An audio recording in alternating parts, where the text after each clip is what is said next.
The fairy kind of lore is really wonderful because it's this like coexistence of darkness and beauty that really resonated with me as a child. So to be able to kind of think about what they would be like in today's world was just a dream.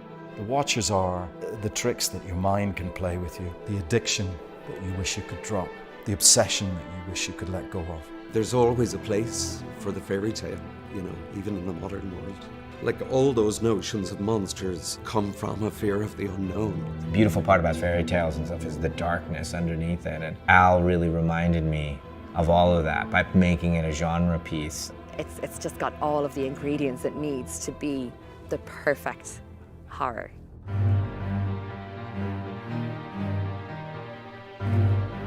What Shine has done is, in a way, embed several layers of Irish folklore mythology into the book in the form of a contemporary Gothic horror novel.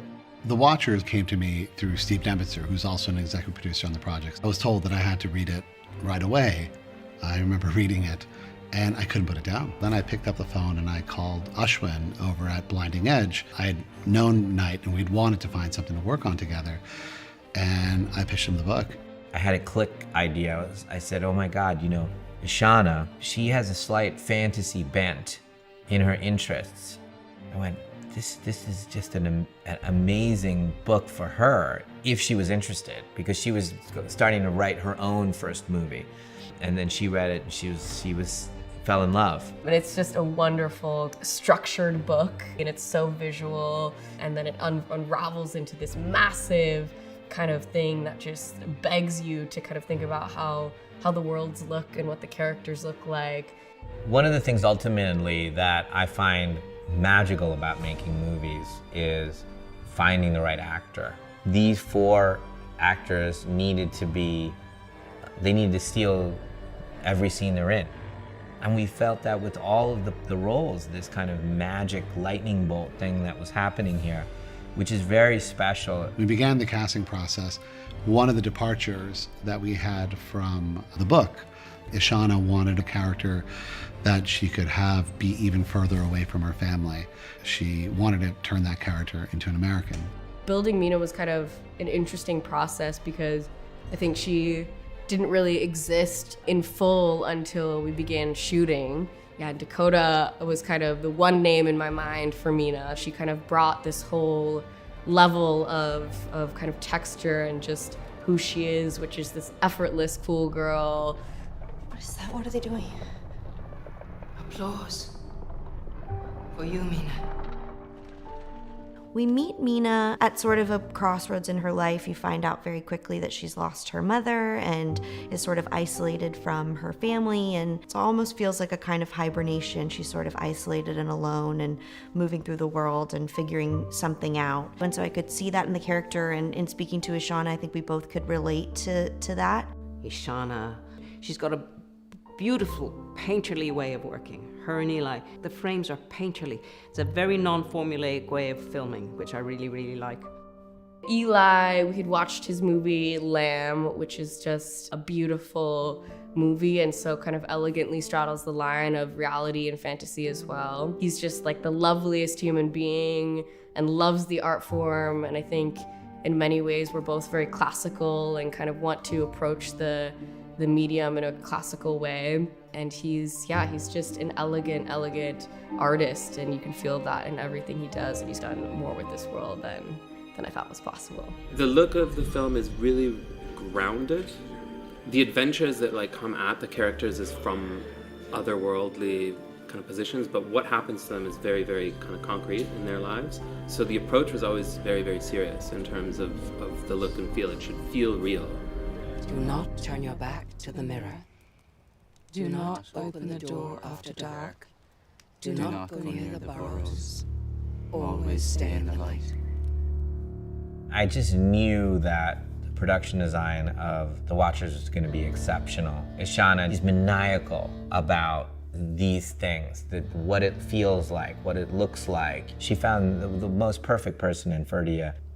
To be honest, I just loved the script. I got a great kick out of reading the script. I didn't want to put it down, which was great. You know, even before I spoke to Ashana about it, we realised that we had a huge number of common mood board images that we'd created. So we'd loads of stuff in common, so it kind of felt once we did start to talk, it felt like we were really in sync on the story already. And of course there were some great sets to design, so yeah, it was a no-brainer really. In the beginning, the concentration was on this set, the coupe, which was a very hard finish for the construction and painters to get because of that concrete finish, and it's kind of a real concrete they poured. So there was this, then there's the exterior of this, which they've built the same thing again, which is incredible really, up in the hills past Lugalaw in County Wicklow. Then we had the bunker, which is meant to be under this set, which is on another stage. That was a really, really big build, and that took the longest to dress. Like the ducting alone took 2 weeks to do because it was up at a height, it was towers and so on. Then we had the burrows. When we see it in the movie, it'll be kind of out in the countryside and you'll see a hole, but when they actually go into the hole, that's a set. So that's kind of an amazing build as well. And the greens, Stephen Kelly did a terrific job with all the synthetic roots and stuff. And then we had put in, the idea was, we didn't want it to be a tip. The watchers aren't kind of going around grabbing things and then making a big pile. It was that they were kind of taking this chair, but they didn't really know. They're trying to learn how to be humans. So they kind of maybe would put it sideways and then go, that doesn't really work, and put it upside down, So they're kind of learning over time. So we were kind of dressing, and they were like magpies, so shiny wing mirrors off cars, or car lenses, or bells off bicycles. We kind of had buried, and if you look carefully when you see it, you'll see, I see, there's a pair of shoes stuck up there,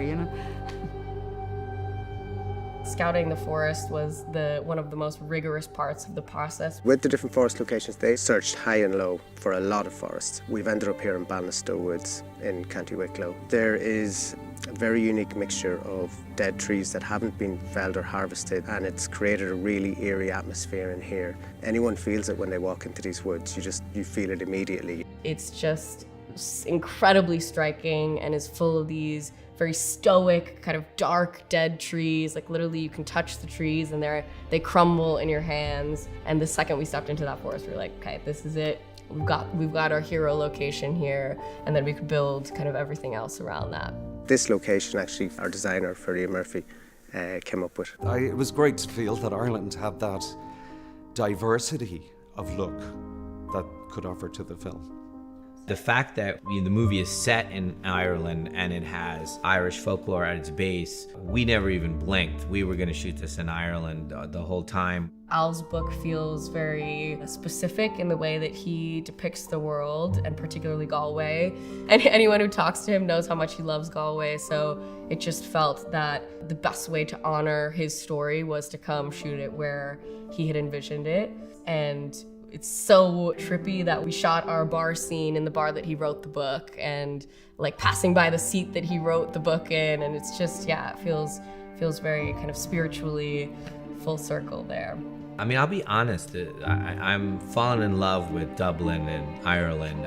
The second we've gotten here, we have all felt very at home.